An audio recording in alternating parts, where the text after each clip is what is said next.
I'm starting the recording, but we can edit out whatever we want. Why does it say Zoom meeting 40 minutes? Are we limited to 40 minutes and then it cuts us off?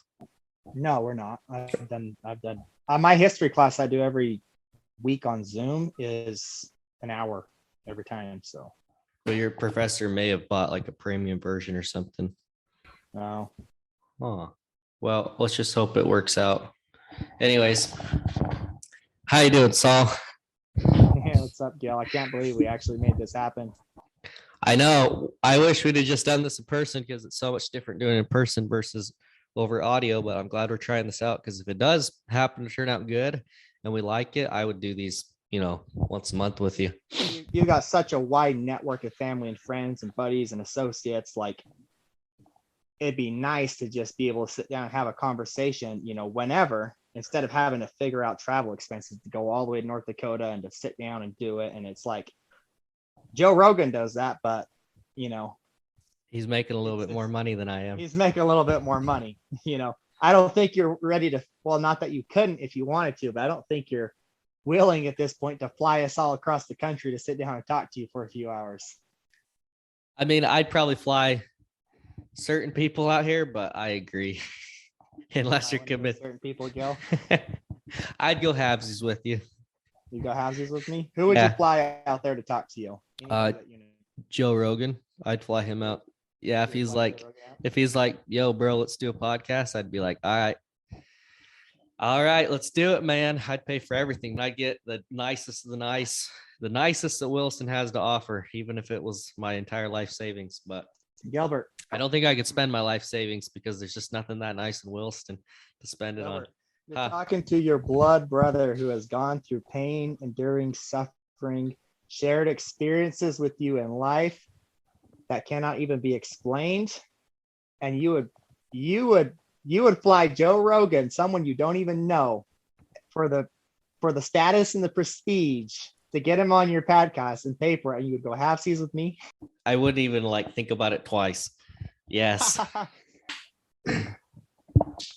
Hey, well, it's crazy, how life unfolds, and you can't even expect it. You just kind of have to roll with the punches. I know so much has happened in our family in the last while, not even just with Chase's death, but with just how life is so crazy, and you're out there doing that thing and I'm over across the country doing something else, and we have such a huge family and a diverse network, and it amazes me that we're still able to keep in touch with each other and continue developing those personal relationships and being a part of somebody's life. Like, I can't believe what technology has allowed us to do.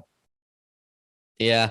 Well, it's funny. I feel like I see you more than I call you, though, almost as much. Maybe that's an exaggeration. I feel like I see you. Is it? Well, the thing is me and you have such in-depth conversations. It's almost as if our presence is there. It's not like a quick little phone call. Hey, how you doing? It's like, we don't talk often on the phone, but when we do, it's for hours at a time talking about God knows what. So yeah, it's just we're recording it because we're both egotistical and think we're interesting enough for other people to listen to. Well, it's not just me. Other people have told me I'm pretty interesting. I've told you that you're pretty interesting. You have, which is why I let you on my podcast. But you'd only go halvesies with me. If you wanted to come out here and you wanted to commit, and you're like, Gil, I'm coming out here and I just want to do a million podcasts and just go balls to the walls, I'd fly you out here. Oh, what about bow hunting? Do you want to come out here and bow hunt? Because this is the year I've said that I'm going to bow hunt no matter what. Well, you want to know something interesting? Is I actually still have North Dakota residency, and I can go buy an over-the-counter archery tag for buck in the Badlands. That's nice. I think Sandoval does too, and I'm pretty sure Alberto still does too. Alberto's had North Dakota residency for the last decade. But here's the thing about hunting and fishing and sports and everything. You have to put so much time and energy and effort and commitment into developing the knowledge base and the skill sets and the network that's required to be successful on those hunts and to really authentically enjoy yourself for the experience that it is. And I have gone hunting before and I love hunting, but I'm just not that committed. Getting good at bow hunting. getting good at bow hunting. But if I ever do hunt it, I would not go rifle hunting. I would go bow hunting because that's to me an actual challenge. But I'd Yeah. have to be willing to put forward all the energy and the effort and the time spent to position myself and put myself on a good buck and make a worthy hunt. And it's never been that important to me. So to me, I'm a great lover of the outdoors, but I would much rather go up there and go pheasant hunting because we can gather the bros together and we can do an outdoor event and just endless excitement. Those pheasants are flying everywhere and it's just, you get trigger happy. But that's the same thing with fishing. Fishing is the same as hunting in that aspect, that it takes so much to know where the fish are even and put yourself on them. And I love fishing, but not enough to go out there and do it on my own and to put the effort into it. That's why I'm friends with people like Alberta who do it for a lifestyle. And so Well, that's why you're friends with Alberto. Yeah, we've all been wondering. Just for reference, that's one of the reasons why I'm friends with Alberto. Hold on, I feel like I need to go back a second and introduce you. By the way, to anyone that's watching this that isn't like directly related to us, Salomon is my brother from another mother. We're half brothers, but we're basically whole brothers because we're just homiest to homies. Alberto is our other brother, and so Sandoval, and we all get along pretty good. Half step here. And that's actually interesting you brought that up because we come from a large family and we have a polygamous heritage. And although we're not practicing that or perpetuating it, it's part of our heritage and where we're from. And you hear all the time people saying, oh, that's my half brother. You know, this is how we're related. And it makes sense for people that are looking in from the outside to kind of, how does that all work? Mm-hmm. But I've never considered any of my siblings my half sibling. Really? Like any of them?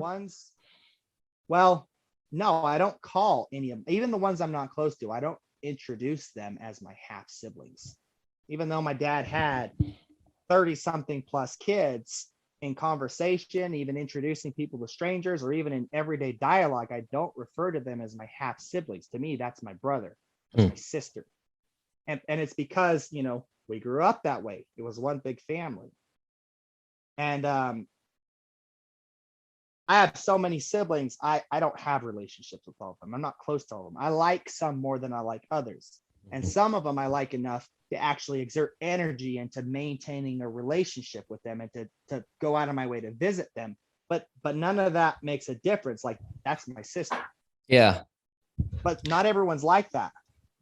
I've always liked that about you. Another thing I've always liked about you and that you've told me, it's kind of on the same thread, is that how you don't ever call people, like, you never refer to me as your little brother or your younger brother. And you don't like refer to Alberto as your older brother. You're just your brother. Like, that's something that you pointed out to me years ago that really stuck with me. So I don't call any of my younger brothers my younger brothers. You know, it's like if I'm introducing you and somebody asks, are you older or younger, then I'll tell them, but either they don't have to ask or it doesn't matter. You know what I mean? I think that's really important. I'm glad you're able to get that from me, Gilbert. I didn't know that stuck with you, but I just remember when I was a young man and just spending time with some of my half siblings,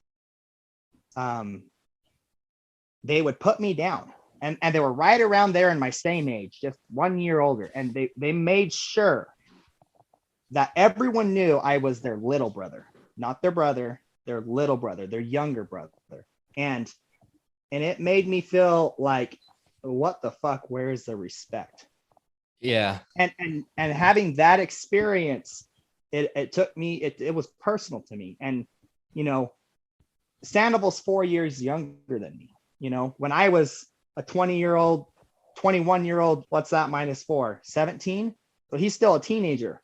When I'm taking him out and giving him that brotherly experience and having him be included in my friend crowd, it wasn't, hey, this is my little brother. It was, this is my brother and he's included.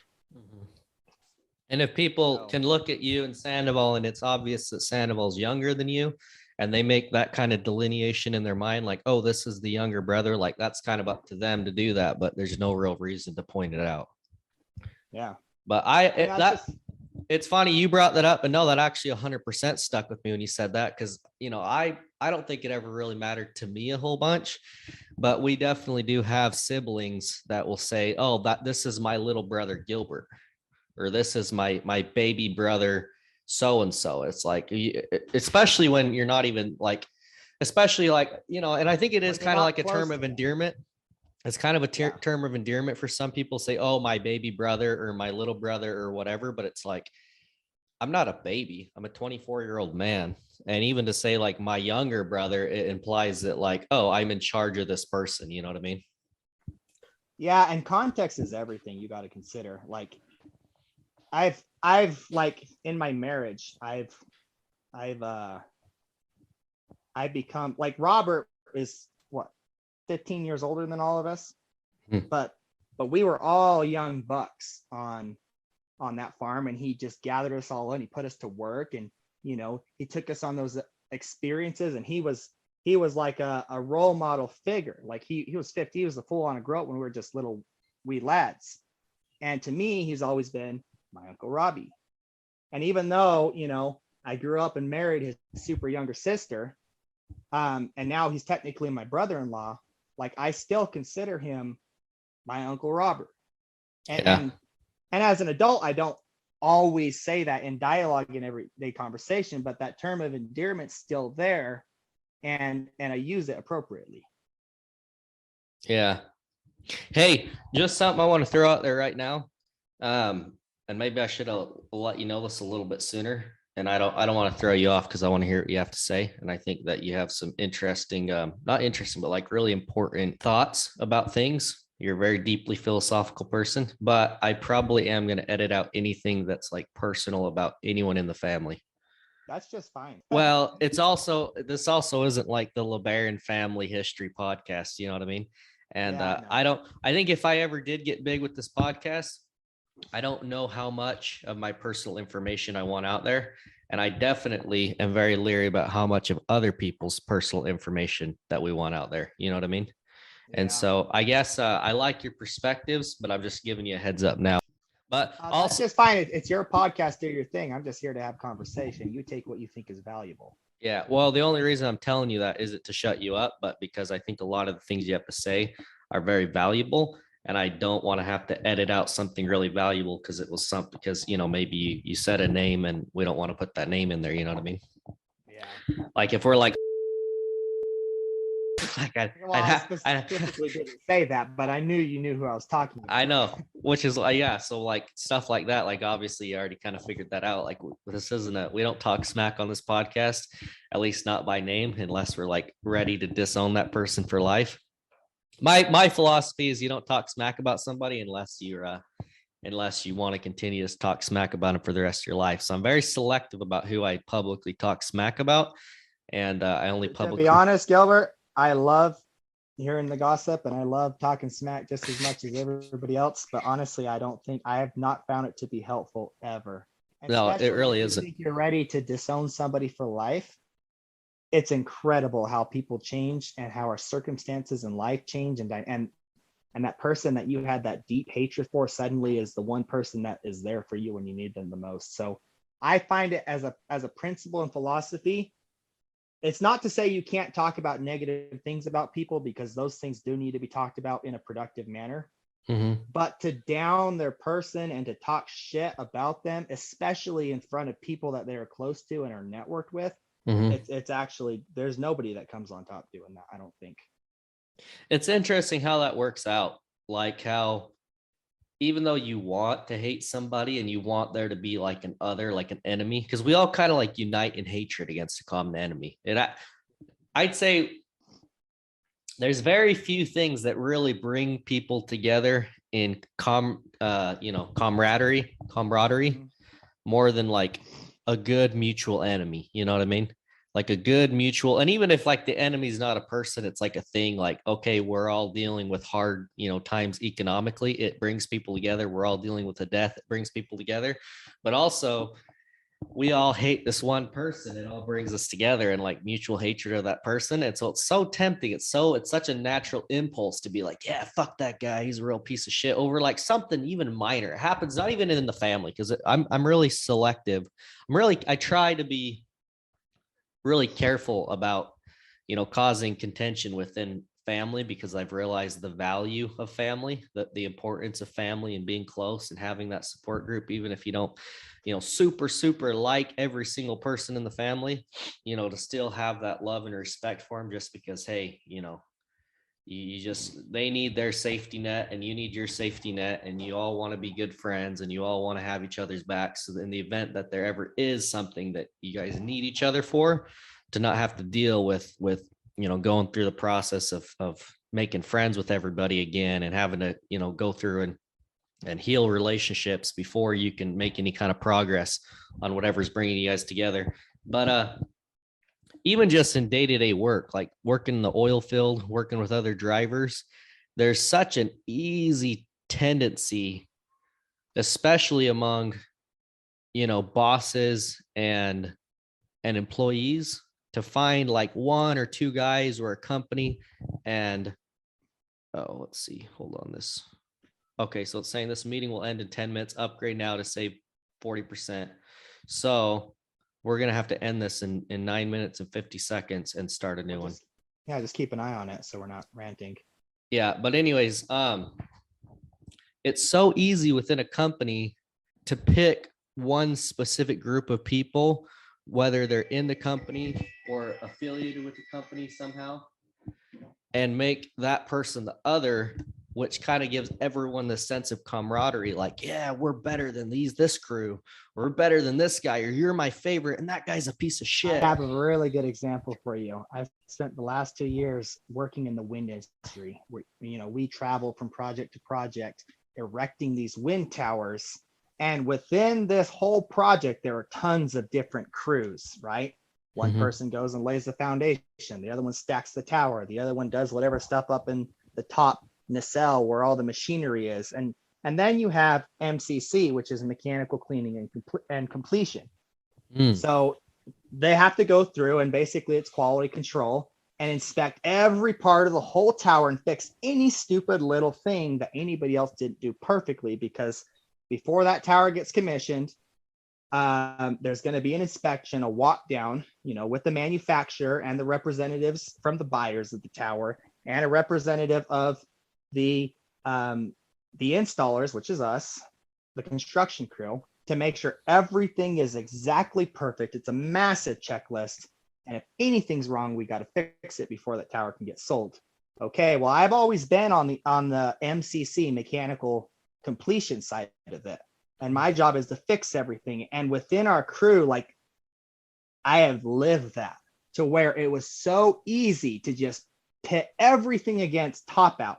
Top out's the crew that flies that top portion, the nacelle, all the way to the top of the tower and installs the rotor with the blades that spin around. And top out in the whole industry is known for just wham, bam, thank you, ma'am, get in, get it out, because they're at the front of the line and there's all these crews that come behind them. And for production to stay on track, they have to be there. So they're just going. And then we're coming behind and we're cleaning up all the stupid little things in it. And that was the camaraderie, the little bit of glue that stuck our team together through all of our drama and all of our bullshit is hating on top out. Those sons of bitches don't give a shit. And they leave everything for us to do. That's funny because that's the same thing. There's so many examples I could use, but that's something, if you haven't ever worked in the oil field, the number one group of crews, well, people talk shit about a lot of different crews, but there's same thing. There's so many different crews. There's so many different groups of people that do different parts of the drilling process. But I think, the most talk shit about out of all the different workers is pretty much water haulers and sand haulers. And so it's for like good this reason too, I think. I'm not saying it's not for a good reason. Water haulers are mischievous. But there's so much toxicity. It creates so much toxicity sometimes that it even gets to the point where, we've done like rig moves. Like whenever they do rig moves, they send in these huge trucks. I don't even know what they are, to be honest with you. They're like basically semis on steroids. They're basically rig moving trucks. And one of the companies we work with, we do mud moves. So we're hauling the invert. The water haulers are hauling the invert, and the rig movers are moving the rig, but we have to work with each other. And so when these rig movers come in there, they all have radios, and they're just, they get paid for each rig they move, not by the hour. So if it takes them 5 days to move a rig, they get paid the same as if it takes them 3 days to move the rig. So you can imagine they're in, they're out, they're just rushing, everything's getting done. Like, it's actually impressive watching these rig movers move, but they're so disrespectful to everybody else on site that isn't part of their rig moving company. And it actually creates a really hazardous situation in a lot of instances where you're trying to back up to get to like a tank battery or something to load invert, and they'll just be driving right. Like, you'll be backing up, you'll even have a spotter, and they'll just drive right in front of you with a truck or with a loader or something. And it's like, dude, like, I can't even back up without worrying about hitting somebody. Nobody respects the fact that I'm clearly backing up. And so on a lot of these sites, you just have to go. You have to learn to just go. Like, I don't wait for anybody.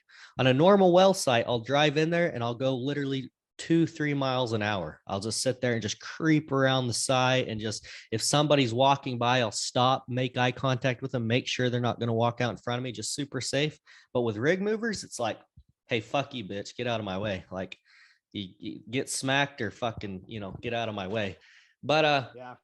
But anyways, aside from just moving rigs, that's like a specific thing where it's actually a big safety hazard. But just creating a us versus them mentality, it brings together a crew in like a really powerful way, because you're united against a common enemy. But it's so toxic. I think in the long run, I think it's the number one thing that I see eating companies alive. That consistently, I feel like one of the biggest indicators of the long-term success of your relationship with a company is how much that company talks shit about other people, whether it's their mechanics, their dispatchers, their drivers, the oil companies we're doing the work for. To me, that's been the biggest indicator of the longevity of my relationship with that company. And companies that historically, they bring you in, they're like, yeah, you're the best, we're so fucking cool, you're my number one guy, these guys all fucking suck. Like, no matter how good you feel at the beginning of that relationship, like, your time with that company is limited. You know that from day one. Because if they're talking that way about you, they're saying the same things to the other guys and pitting basically them against you, and you're on their side. And I've been with companies like that and have such disrespect for that leadership, it tears the whole company apart. It's just a matter of time before, basically the snake eats its own tail and consumes itself. But I want to go back to talking about multiple crews working on the same project and them kind of pitting themselves. What? We are down to 2 minutes, so let's end this and just remember where we left off. You want to talk about multiple crews? Okay. So I'm gonna hit stop recording, and I'm gonna start a new meeting. So just give me a second. Here we go. So I wanted to just pause the brakes real quick and go back to what we were talking about these really big projects and these organizations, and lots of different crews and lots of different companies working together to that common purpose. And you talked about leadership talking smack, and I really do think, because I've been on projects that worked well and there was not hate and contention and drama within the crews of the same company and within the crews of multiple contractors on the company. And it all starts with leadership. And when leadership does a good job of vocalizing what our purpose and intent is, like at the end of the day, we have all these crews that have different jobs, but the reason why we're here is to get these towers erected and turned over and energizing. And everybody knows, from the project manager to the superintendents, to the general foreman, to the foreman, to the crew leads, to the crew members. And that has been communicated, and they've gotten on board with, this is why we're here. All of that drama goes away. It's not important anymore. It doesn't matter if Top Out was a retard and forgot take some big ass heavy bolts up there, and you have to take 100-pound tool, climb it up the ladder to swap a bolt around, like, because you're not just your crew. Yeah. You're united with all the other crews to turn the tower over. So it doesn't matter if your crew is slow that day and they pull you from your crew to go help another crew, and you're doing something that's not your job. And you can tell which people are not on board with the purpose of the existence of that organization, because they're the ones that complain about, that's not my job, I didn't sign up to do this, I'm working too hard or whatever. There's boundaries, but Yeah. but there is a massive morale change when from the top down the expectation has been set and the purpose has been communicated with everybody and they're on board, and those kind of projects just run so smooth. Yeah. There's that feeling you get when you can make it us about them, but it's such a short-lived feeling, and the end result of that is so negative in the long term down the road that it's something I've definitely begun to realize that, even if we're doing a job, say we're moving invert, and there's that one driver that just doesn't pull his weight. He shows up late. He freaking wants to wait till you're done loading before he pulls his load instead of just loading at the same time as you, which causes, this big delay. And maybe we get to the end of the day, we're all out of hours. And this guy just fucking just throws a wrench into the whole system and just ain't pulling his weight. It's so easy to go to that guy or go to your other coworkers and be like, yeah, fuck this guy. He's a piece of shit. He's fucking lazy. We hate dealing with him. And everyone feels really justified and really fucking fired up about it's us versus them. But in the long term, you're so much better off going to that guy or going to your crew in general saying, hey, we're all on the same team here. We're all trying to just move this invert. Our goal is we're all here just trying to extract oil from the ground, and we're all trying to make money. And we all want to go home and see our kids, and we're all dealing with stress. And, if you can relate to people and just make it clear that, hey, we're all dealing with the same things at the end of the day. Maybe they're slightly different. Maybe some people have different personalities, but at the end of the day, we all have the same common goal. It's harder in the moment to do that because you're full of all this self-righteous rage towards your coworker for not pulling his weight. But in the long term, it's so much more effective to motivate people that way than it is to motivate people by pitting them against each other. And in the long term, that pitting people against each other, it ends up being self-destructive. It ends up ripping apart your company. And I think the same thing, ends up applying to families as well. As you can be really self-righteous and really dislike a person because of their faults in a family. But at the end of the day, you have to ask yourself, what's the common goal? Is our common goal to be a family and to be there for each other and support each other as much as possible, because no one else in the world is going to really be there for you like your family is? Or is our goal all to just be right and to persecute each other and to feel justified in our hatred towards our brother or our whoever it is that you dislike, your cousin, your grandpa, your uncle? Let me tell you something about that guy that's not pulling his weight and that's not contributing, and that guy that's bringing toxic negativity and bringing down the morale of his entire crew. He should count himself lucky if somebody that is working with him or around him pulls him aside and calls him out on his bullshit, even though it likely will be in a very negative and almost unproductive manner, because I know how people in the construction industry are, and they're vulgar and they're crass and they're ruthless. Not everybody, but that's kind of the trend. Mm-hmm. But even if it was in that manner, that guy was called out on his bullshit and held accountable for his actions and his lack of contribution to the common goal of the crew, not many people are lucky enough to have that opportunity. In other words, he has an opportunity to realize what his actions are causing and how it's affecting everybody. At least he has an opportunity to clear it up with the person that's affected so that they can go on and work. Not many people get that opportunity. And some people will be like, oh, it just got bitched out. They said hard words to me. That guy's a dick.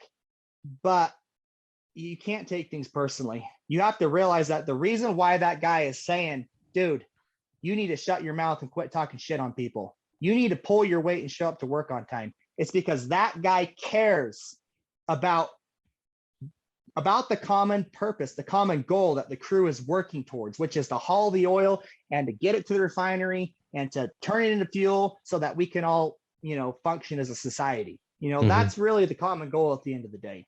And it blows my mind sometimes when I see some organizations that are united that way, because it's borderline impossible given the degree of our nature and the degree to which we're so different within our own species, in our views and our mindsets and our mentalities and our experiences that have built who we are. Like when you see that actually come together in harmony and people unite against the common purpose, it's like a religious experience, dude. It's unheard of. Like you can't imagine how impossible this must have been, and then to witness it happen is incredible.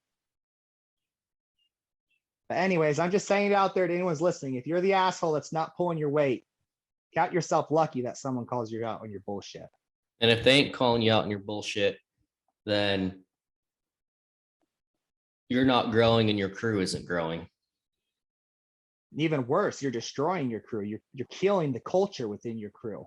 You're not pulling your weight. You're causing drama. People now have to divert their energy from their work and deal with you. Mm-hmm. Yeah, that's interesting. And just to clarify, I've been on both sides of that. I mean, I love talking shit. I love making it us against them. It's great. It's ingrained in us. We need to have that. And I think sometimes it's appropriate for it to be us versus them. There's certain situations where it just needs to be that way. But I just think in the majority of circumstances, it's very rare that just talking shit really gets you anywhere, unless you're going to talk shit and then immediately take action on it and immediately say, okay, well, this guy ain't pulling his weight. He sucks. These are the reason he sucks. Let's talk to him. And if he doesn't get it together, we're going to fire him. That can be productive because now you're cutting away that dead weight. But if you're just doing that all the time, or even 20% of the time, if you're talking shit 20% of the time, even, that's eventually it's going to come back and bite you in the ass. And I think it's the same with a company as it is with a family. So that's why I'm really careful about who, and I'm not perfect, but especially on these podcasts, I'm just really careful about what details we put out there. And if you're having a bad time with one family member, well, you shouldn't, not even a family member, anybody. If you're having a bad time with anybody, it's like you really want that saved on an audio file forever on the internet when, things like a major death in the family happen. And then you realize that, holy shit, I actually do love this person that I haven't gotten along with for years. And, maybe we need to set better boundaries, or maybe they've changed, or, there's all these things that could happen that could draw you guys back together. And you realize that you regret a lot of the time you've spent, harboring bad feelings against somebody that you really just ends up hurting you more than it hurts them, or hurting both you guys and other people you care about. Let me tell you something that I've realized about families, and we touched about this earlier, of how important they are, that safety net, that culture that develops there. And nothing brings a family together than a tragedy or a death in the family. And when you're humbled by that experience, and then you're looking around to all the people you have left, like you realize that all of the petty bullshit, the tips you had, or he said this or did that, or, didn't respect me when I was a teenager and I've held on to it forever. And suddenly you see the whole family coming together to be there for each other during these hard times, and the love is flowing and the mourning is happening. And you realize that none of that bullshit matters. And it's not nearly as important as the connection and the network and the culture that you have in your family. And it all just goes away. It's incredible. I've seen that recently with a death of a near family member. And we had hundreds of people come together from all over the world, all over multiple countries, I should say, to come and be there for each other. And there was such division in the family, and I witnessed it all just come together and all that stupid bullshit go away, and everyone just love on each other. And it opened my heart emotionally. And I'm not an emotional person normally. normally I'm super involved in my analytical and logical side, and I don't relate empathetically to people often. And being there when that happened, when there was a death in the family and everyone came together, and the emotion, it opened my heart to be emotionally available. And that was actually pretty incredible, because I didn't even think that was possible for myself without the usage of drugs. Interesting.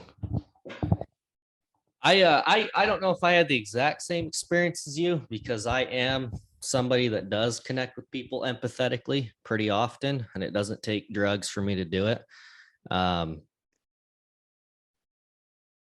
So I guess whenever, something like this does happen and everyone comes together, I'm a little bit more cynical about it in certain ways, because I've seen people become empathetic and seen people connect, and I've seen people have this life-changing experience when they experience a tragedy or even a good thing like having a baby, or just something really good happens. Anytime anyone feels that kind of that excess surplus of emotion, I see people have it, and then I see them slowly just go back to who they were over a certain period of time. So I guess there is something inside my brain that's a little bit cynical. That's maybe not even cynical, but just kind of like a defense mechanism where I'm like, hey, this person's telling me they love me, and they wish we were better friends, and they want to be there more for me, and they want our families to be closer, and just all the good things that people say when they have that experience. And there is a small voice that's constantly running inside my head that's like, hey, I'm glad you feel this way, and I definitely it's an enjoyable experience for somebody to connect with you on that level. But I guess I hold back a little bit in my kind of my empathy and my love for other people, just to make sure that whatever I'm saying now I can hold to and I can be consistent with in the future. Because to me, it's more important than just being loving and empathetic is being consistent. So if you are going to be loving and empathetic, you should be loving and empathetic all the time, not just during certain, tragedies. So you have to ask yourself, like, is what I'm saying right now, is it going to hold true in 6 months or 1 year, or 8 months, or whenever all this blows over? Am I still going to be able to have respect for this person and be really close to this person on the way that I'm acting like I am right now? And so I don't know. I guess there's no real long direct point to all this other than just that, like, it's cool that you experience that, and maybe it's just a difference of personalities. Maybe I'm just a piece of shit person, but I do have that kind of that thing in the back of my head when somebody comes up to me at a funeral and says, oh my God, I love you, and I wish we were closer, and I wish that we spent more time together. And I'm like, well, I haven't liked you in the past for these reasons. I'm willing to accept the fact that you do want to have a closer relationship with me, but I'm also just aware of the fact that we're all experiencing something common together. And if we want to continue to have, if we do want this to be the thing that changes our relationship for the better, there's other follow-up steps that we need to make sure that that actually happens. You know what I mean? There is a valid point there, and I don't think you're completely closed-mindedness to this because of the way you express yourself, but there is a humbling experience going through those times of massive emotion that draw families together, and they realize that all their petty bullshit doesn't matter as much as they thought they did. And it allows them kind of a space to get out of that and to start thinking about, well, what is important to me? And then they realize, holy crap, I treated this person like dirt, and they're actually a very valuable contributor to my life, and I need to treat them as such. Yeah. And it kind of gives them that ability to step out and to reevaluate. And it does take follow through, and it does take discipline and intent. It doesn't just happen, Yeah. but that space, that emotional space, I think is very valuable as an instigator to building better relationships and to changing things that have not been beneficial to you or the people around you in the past. And I've seen it, and it's incredible. You're right. That's so interesting. That's a great word, an instigator. It instigates. It can be like a catalyst to instigate change. It doesn't always. I've seen it not quite frequently in the past, but it can be the catalyst to instigate a good change. What do you think would be a good way to follow up with somebody, let's just say, let's just, because me and you are both pretty analytical and we both believe, pretty strongly in, self actualization, I guess, and self improvement. But to somebody that like maybe is coming to you and saying, Solomon, I love you, you're my brother, I wish I had a closer relationship with you, but this person kind of has a history of just falling off the bandwagon pretty quick and going back to whatever bullshit ways that caused you guys not to be friends with in the past. What could you do with that person? Mm-hmm. Or even with yourself to make sure that whatever change that you realize needs to happen in these moments of great empathy and great connection and great community actually end up lasting and continuing through. And actually, maybe we should use me and you as an example, because me and you have had our fallouts in the past. Me and you have definitely had a few moments where we're like, or I've had a few moments where I was like, hey, I don't know if I'm ever going to be friends with Solomon again because of how he's treated me. And I'm sure you've had moments where you're like, I don't know if I have enough respect for Gil to ever want to be his friend again. And that's all in the past. Like, I don't feel like we've been through that in quite a while, but we've had a few experiences. And like, what are things that you can do with somebody else to make sure that like you're on the same page? I have the answer to your question here, Gil, and it may not be the right answer, but I think it's a helpful answer.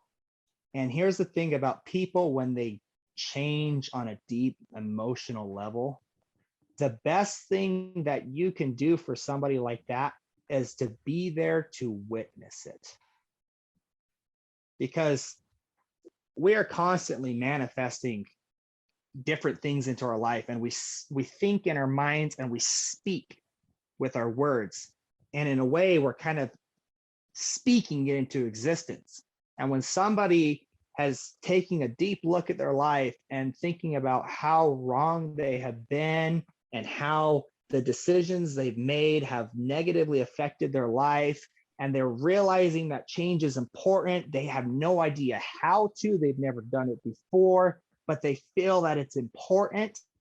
I think the best thing that you can do for that person is to be there to witness it and to allow them to speak what is on their heart and on their mind, and to speak the words to create and to manifest a different reality in their lives.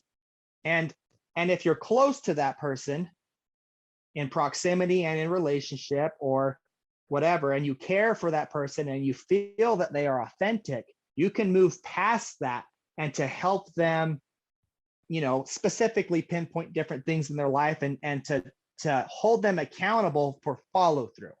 They come to you and say, this is what I feel is important, and this is the person that I've had a tip with in my past, and I feel like I need to talk to them, but there's that intimidation there, and there's waiting for the perfect moment. And but if they say the words to you that this is my intent and this is what I will do, that's a promise. And the best thing you can do to them is to hold them accountable to that promise and say, go follow through. And I've had to do that a few times recently through this big tragic experience that has brought our family to life. And I've seen how beneficial and helpful it was to certain people's to get that off of their plate and to go talk to that person that they needed to resolve stuff with. And I was there to witness it. And that made the huge difference for them. And I was there because some of those people were close to me, to hold them accountable to their intent and to make sure they follow through, even though they didn't want to or were scared or couldn't find the right moment or whatever excuses came up. So that's my first thoughts on the subject. I think it makes a lot of sense, but I'm only 25 years old, dude. And in 40 years, in 5 years, I'm going to look back and think, what a retard. I thought that, well, I was on the track here, but I can't believe how much my perspective has changed. I have something to add to that. Actually, I don't think that's true, because I think what you say makes a lot of sense. And I think that, definitely there's certain things you look back and you're like, God, I was retarded, but I don't think this is one of them. I think there's a lot of things I look back on, specifically like anytime I've written anything down in a journal. At one point, I just stopped writing in a journal because I was like, God damn, I did go back months later. I'm like, this is so retarded.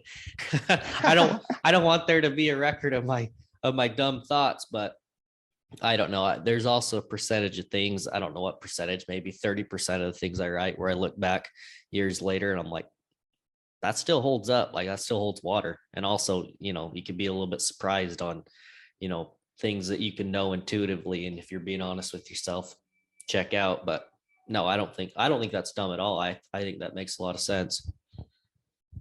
Well, there's a lot of things that made sense to me when I was 18 years old, and I was on to something, but I didn't have the complete answer. And as I grow and progress and mature and evolve, I can look back and think, it's a good thing I was onto that, but I didn't have it quite right. And there's so much more to add on to that. Mm.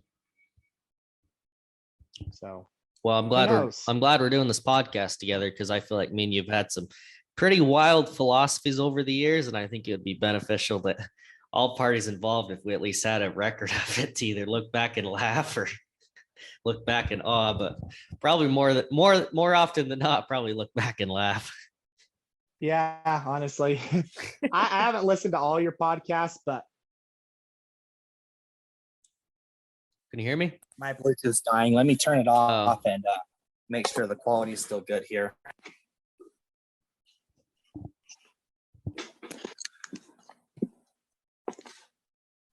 Hey, I'm so glad we're doing this, bro. Can you hear me all right? Yeah. Can you hear me? Yeah, I'll just move closer to my mic and put it closer to my face so we don't have audio issues.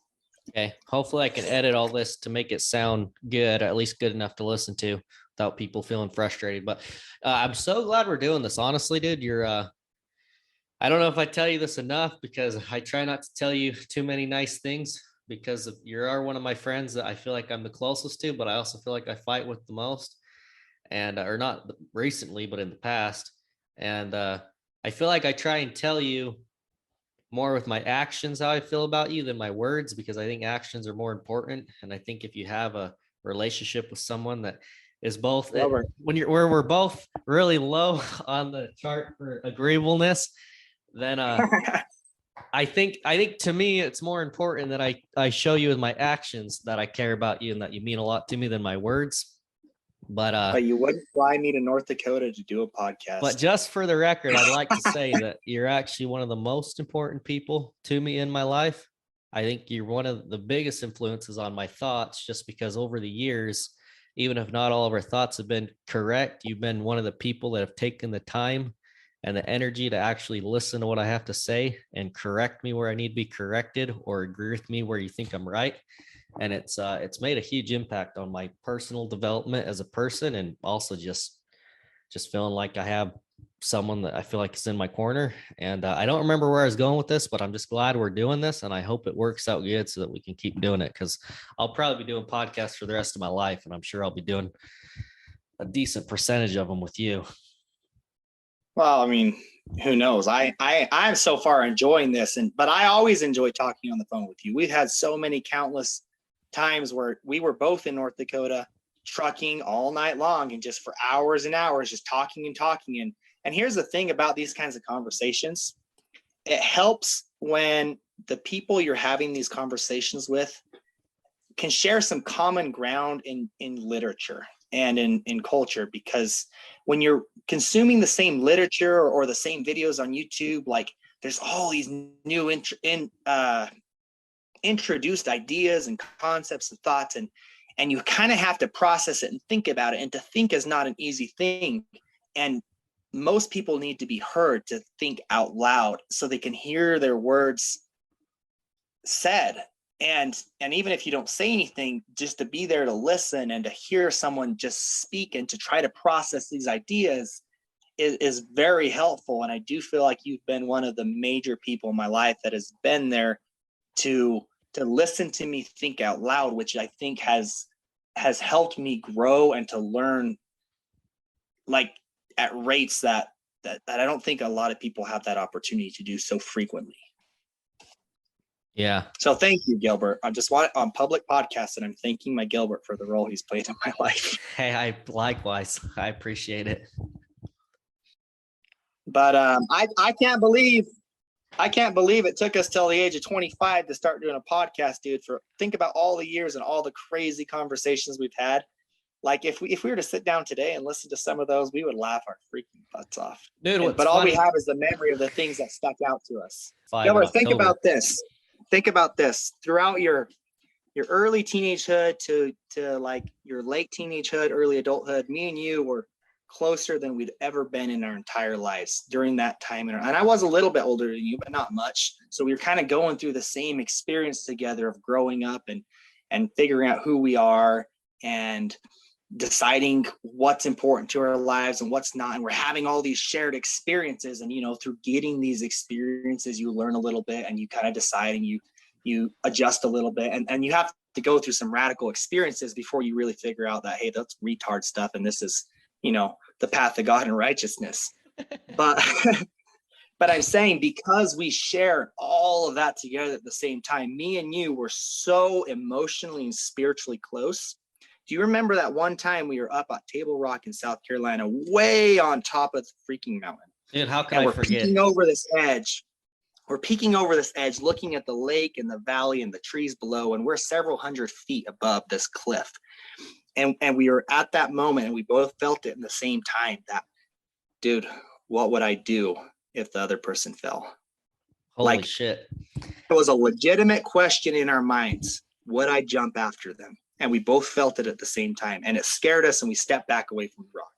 I know. Like, that's how close me and you were at one point. And not anymore, because you're married and I'm married, but that camaraderie is still there. But we didn't talk about it till we were already going down. We're like, and we both thought about it at the same time. We're like, hey, if Salomon fell right now, I'd have no other option than to jump off after him. Like, in my mind, there was no other option than, like, if Salomon somehow slipped and went off this cliff, I would have to go. It would be impossible to do anything else. And you thought the same thing, but neither of us said it till we like got down the mountain like a little ways, and we're like, and then it was like mind blowing. It was like, I can't believe that just happened.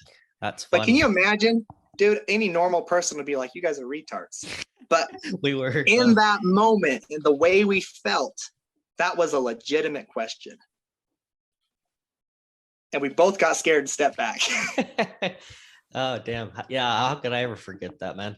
I don't think I ever will. But now that you brought it up, I remember how much fun that was. What was that, like a 7-mile hike?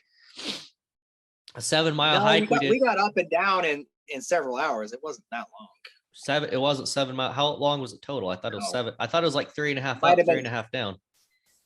Probably. Yeah, that sounds more accurate. That's 3.5 miles up this mountain, 3.5 miles down. We did it barefoot in our underwear. I have footage of that. Hands down, probably one of the best hikes we ever went on. And the thing is we weren't even doing any drugs or anything like that. We were just being ourselves, and in our minds, we were going all natural in our natural habitat and experience nature the way it needs to be done. Exactly. It was 100% what it was. But also to clarify for the audience, when we say drugs, we just like to smoke pot as teenagers. And we weren't even like complete deviants about it, but we definitely had some spiritual experiences on the devil's lettuce there. It's actually, this is something about drugs that has come up in conversation, you know, in the family over the last few weeks. And there are people that are on one opposite of the spectrum, that drugs are the path to enlightenment, and you don't know what you're talking about because you've never done shrooms, and there's so much spiritual growth. And there's other people that are on the opposite side of the spectrum, that they're not willing to try it, and they're not willing to, like, they have seen people go down that path over and over and over again, and no one has been able to come out on top, and no one has been able to overcome, and it leads to darkness and death. And it's something I've contemplated deeply over the last few weeks. And I've realized, well, this is kind of my conclusion, is there is a fine line between enlightenment and spirituality and medicine and abuse. And that line is so fine and so hard to define.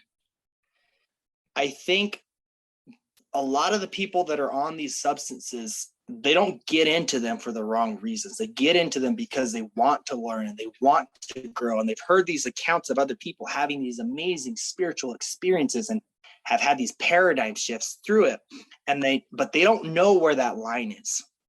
And far too often, I think people tend to err on the side of abuse. Yeah. And I do think that drugs are here for a purpose. And as everything else in this world, it all has its purpose, and it can be used or it can be abused. But that line is so fine with drugs. Some people need a little bit, I think, because they're so ingrained in this mentality, and they need to be able to step outside of that and look at their lives, and they're not able to do that before. And then they can pinpoint, like, hey, these are the things that are causing me pain and sorrow and suffering in my life. And it's so simple now, I can just change that. But that's in very small dosages and not very often, Yeah.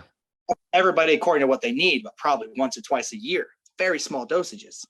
But that's not what we're seeing. And what we're seeing is a development of a culture of people using that as a justification and an excuse to straight up abuse the drugs and not use them for an enlightening purposes, and to just get fucked up and kill the pain that they're dealing with, and to avoid dealing with confronting the things they need to confront with in their life to overcome and move past it. But they're fed this lie that this is enlightenment, this is spirituality, and they're not using it that way. They're abusing it, and it's causing pain and suffer and darkness in their life. Wow. And I'm not saying everybody let me finish. I'm not saying everybody or the whole nation. I'm just speaking on accounts within my own network and family that I've seen that kind of culture develop, and it's scary to watch. Oh, 100%. There's so many examples we can go into here. Hey, we are down to 2.5 minutes, so I'm going to end this just so it doesn't cut us off in the middle of something, and then we're going to restart another one. Okay. So people abuse these drugs, and here's the thing. I'd like to make something clear. I'm like a big skeptic. I'm very let me grab my microphone. I make something clear. I'm a pretty big skeptic, and I tend to be, as we kind of discussed earlier, I tend to be a little bit cynical at certain times. Even though I am a very empathetic person, I feel like I see through bullshit, or I try to call it bullshit. It's kind of one of my things. A lot of people that I've known throughout my life, and being kind of a part of, the I don't know what you call it, the drug community, the alternative substances community. You get a lot of these hippy dippy types that like to call, marijuana and mushrooms and things of that nature, plant medicines. And I've always been like, that's really hippy dippy. We're not calling it plant medicines. I always just called them drugs. You know what I mean? Recently, in the last year or two, I've begun to be more okay with the term plant medicine, because I've realized that when used in the proper context, they are, in fact, a medicine for the mind. But I still refer to them as drugs quite often, just because, a lot of people use them as drugs. A lot of people perceive them as drugs. And I don't like to sit here and try and, I don't want people to look at me the way that I look at other people when they say plant medicine. Like, oh, you're saying plant medicine, what you really mean is you like to do drugs. You know what I mean? Some people say, oh, I like to do plant medicine, but then they like to smoke, they like to be high all day, every day on marijuana. And it's like, that's not plant medicine, that's a drug. But if you're, smoking marijuana, whatever it is you feel like, whether it's once a week or once a month or twice a year, but you're using it in more of a psychological or spiritual aspect, where you're alone and you're setting an intention, and you feel like you're writing things down, and you're using it to try to connect with your higher self, whether you believe that's your spirit, your soul, the other part of your brain, whatever it is. If you're just trying to use it for a personal growth, in a personal growth setting, then I'm okay with calling it plant medicine. And I'm totally fine with that. And I think it is a medicine. It is a medicine for the mind. But I do agree with you, to where it seems like it's very much, either people are abusing the shit out of it and they're completely throwing away their lives to it, or They don't want nothing to do with it. They won't touch it. And there's very little happy medium out there, it seems like, or there's less of it than you Well, here's the thing, Gil, and I'm going to be a little bit repetitive for the sake of this recording, but there is a very fine line between spirituality and medicine and enlightenment and abuse. 100%.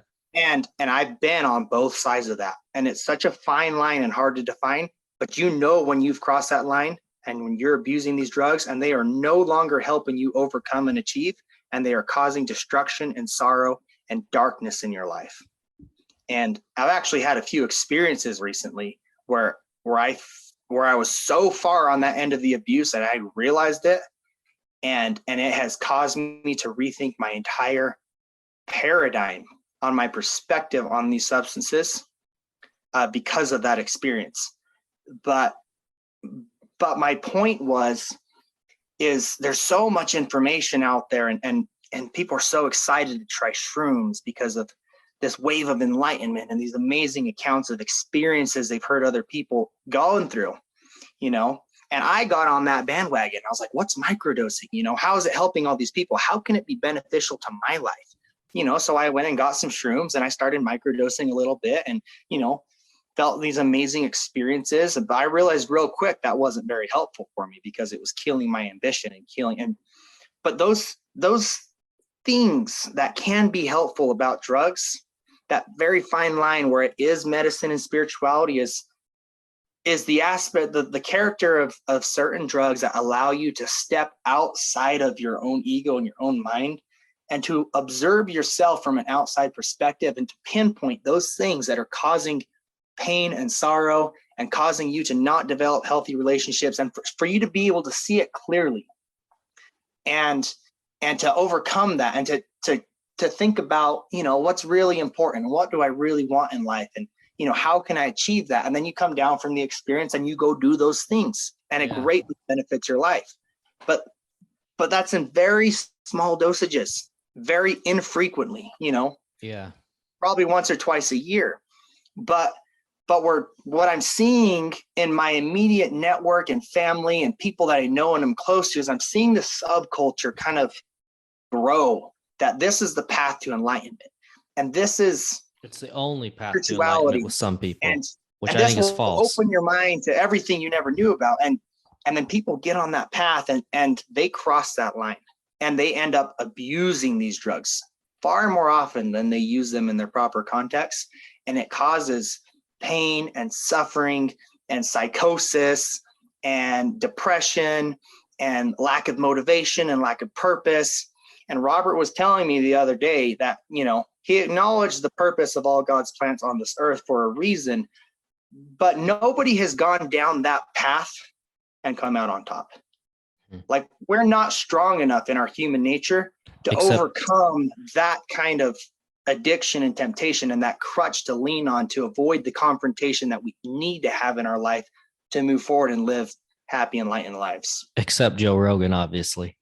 Except Joe Rogan. Maybe Elon Musk. I don't think he does drugs.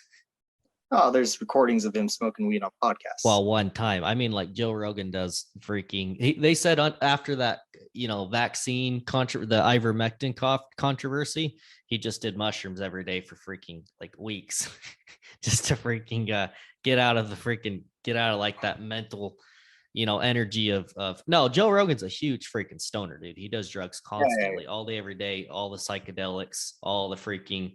The guy's almost never sober. But I don't think he's a good example. I was just making a joke of somebody that started doing drugs later in life, did go really hard down the, you know, mushrooms, MD. I don't know if he's ever done MDMA, but just doing like all those quote unquote plant medicines constantly and still manages to come out on top. So it's not 100% true, but I think for the average person, myself included, I think you're absolutely right. There's a certain point where it's like, hey, this has helped me in life. This has given me some insights that I don't think I necessarily would have found just on my own. But at the same time, I think there's also a certain point where it starts to eat away at your brain and you get stupid.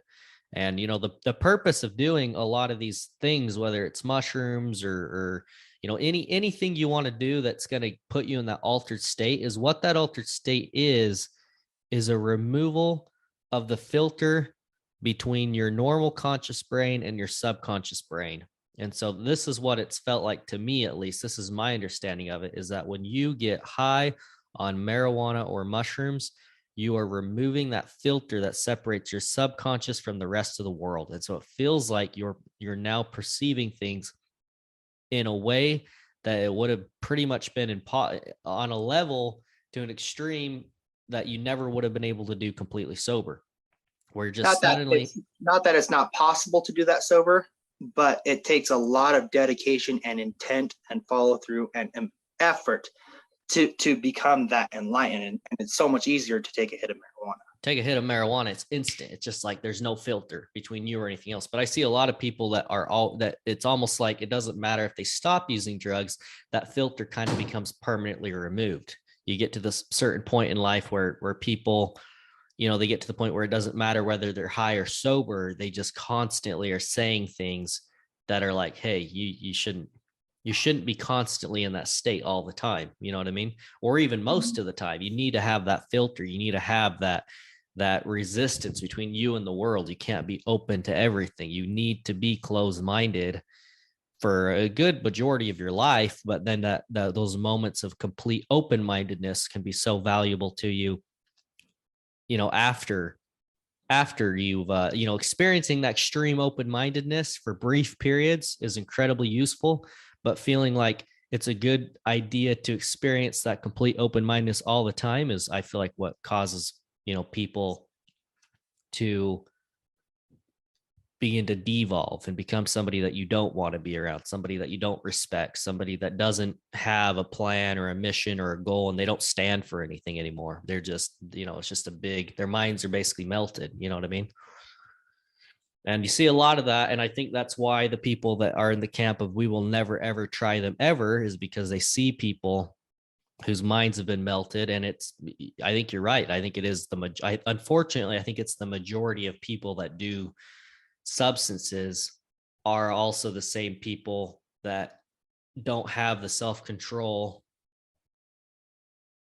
to not do them all the time.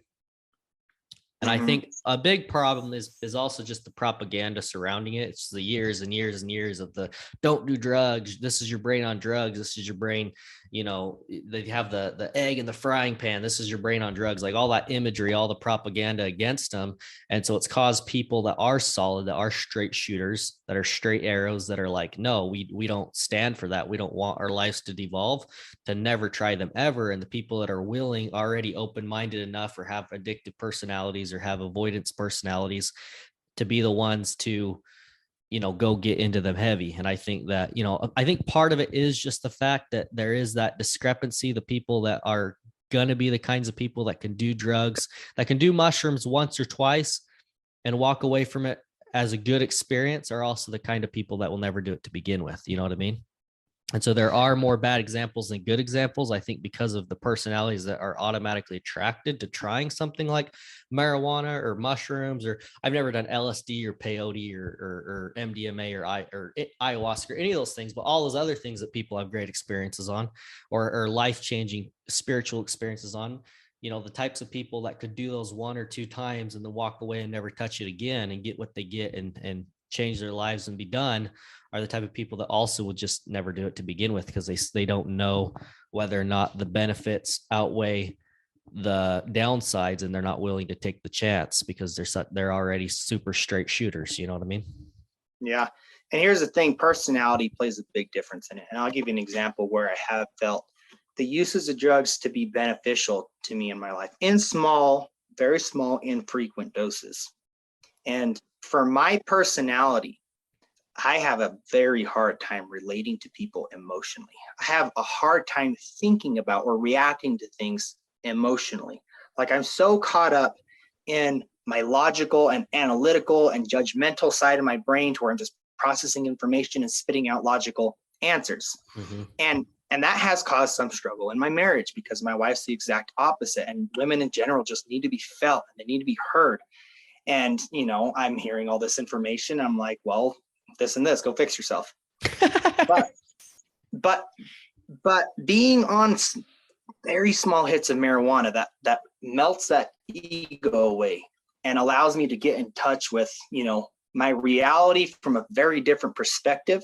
It actually opens me up to think and to feel on emotional level.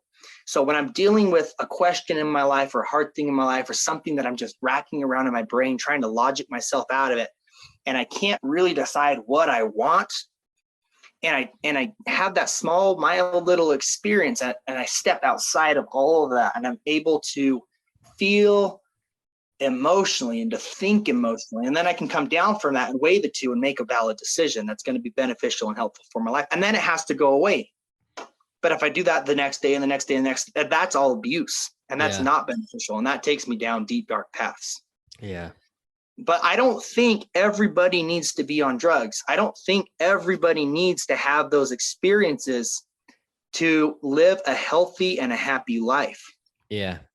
Some people, I think, can benefit, but they have to be able to get what they got out of it and to step away and not build a culture and ideology around the abuse of drugs, calling it the path of enlightenment. That I've seen that develop in my immediate network and family, and it's sad to watch, and it's caused a lot of pain and suffering. Let's start one more. I know you probably ought to go, but let's start one more just so we can wrap this up, but I don't have to sit here and look at this timer. Yeah, let's wrap this segment up and call me on the phone real quick. Call you on the phone? Yeah. Don't you want to do one more? We can still talk. I can edit this out, but why call you on the phone? I do. The problem is his uncle Eland is taking me and Alberto on a tour of his company, and they're on their way within the next 20 minutes to come pick me up. Uh-huh. Or within the next 10 minutes, maybe. So it's probably not going to be helpful to start up a whole new conversation. And I think for now, we should just end on that. But we can revisit this. It's not a problem. It's easy. Okay. I'm sure you already know this, but I love you. I enjoyed talking to you, and I'm really glad that we had this conversation. Love the heck out of you. We're going to put a pin in this and revisit this. Okay. Sounds good. Be safe. We'll see ya. All right. See ya.